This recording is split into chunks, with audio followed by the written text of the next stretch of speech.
គ្រាន់តែបើកវីដេអូមកបងប្អូនដឹងហើយថាទីតាំងនេះនៅណា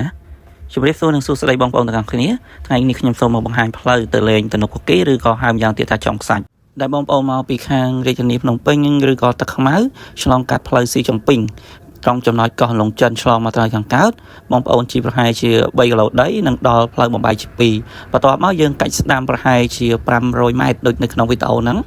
នឹងមកដល់ផ្លូវកាច់ចូលមួយដែលនៅខាងស្ដាំដៃដែលមានបងប្អូនអាជីវករលក់អមផ្លូវសងខាងនេះដូចនៅក្នុងវីដេអូអញ្ចឹងលក់អមផ្លូវសងខាងបន្ទាប់មកយើងធ្វើការបត់ស្ដាំដៃមកចូលទៅលើផ្លូវដែលជាទំនប់ចុងខ្សាច់ឬក៏គេហៅទំនប់កគីហើយចំពោះផ្លូវនេះដែរសម្រាប់បងប្អូនដែលមានឡានទៀបខ្ញុំបាទរីកមិនថាមិនបាច់យកមកទេព្រោះផ្លូវក៏អត់សូវល្អមកដែរតែបើនិយាយពីទេសភាពវិញគឺស្រស់ស្អាតខ្លាំងមែនតើបងដែលមានរថយន្តប្រភេទខ្ពស់ឬក៏រម៉អីអាចបើកចូលលេងបានធម្មតាតែបើសិនជារថយន្តទៀបអីកុំយកមកល្អជាងព្រោះផ្លូវនេះគឺជាផ្លូវក្រាគ្រោះហើយមានកលុកខ្លះដែរអញ្ចឹងឡានទៀបពិបាកក្នុងការធ្វើដំណើរហើយផ្លូវនេះមួយទៀតគឺជាផ្លូវដែលមកពីកែងអញ្ចឹងចូលមកដល់ទំនប់នេះគឺមាន2ផ្លូវហើយនេះគឺជាទំនប់ដែលបងប្អូនមកលេងច្រើនអាទិត្យមុនមានការកក់ស្ទះហើយចំពោះបងប្អូនដែលរកអីញ៉ាំនៅទីនេះក៏មានគេលក់អីញ៉ាំដែរមានលក់ហូបហាយរហូតនៅលើទំនប់ហ្នឹងទេសភាពឥឡូវនេះគឺទឹកឡើងពីទំនប់គឺស្រស់ស្អាតខ្លាំងមែនទែន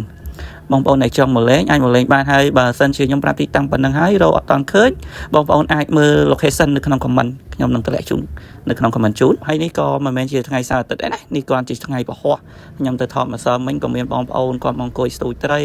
យកកាទេយកអីមកញ៉ាំមើលថ្ងៃលិចគឺមានមនុស្សច្រើនគួរសមដែរហើយចាំមើលអាទិត្យនឹងទៀតតើមានមនុស្សច្រើនប៉ុន្មានទៅហើយ admin ក៏មានក្រុមការងារមកចាំថតរូបដែរហើយត្រង់ចំណុចនេះគឺមានផ្លូវលិចបន្តិចហើយដោយសារទឹកមួយរយៈហ្នឹងគឺឡើងខ្លាំងអញ្ចឹងរឿងលិចទំនប់យើងអាចអង្គុយលេងប្រើកាទេហើយក៏បងដែលមានឡានអី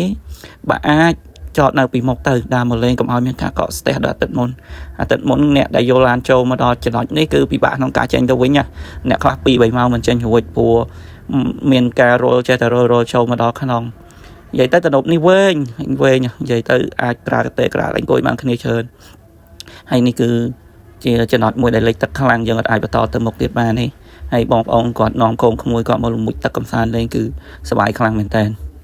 អត់មានចោះមួយទឹកតែអត់បានដាក់កៅអៅបដោ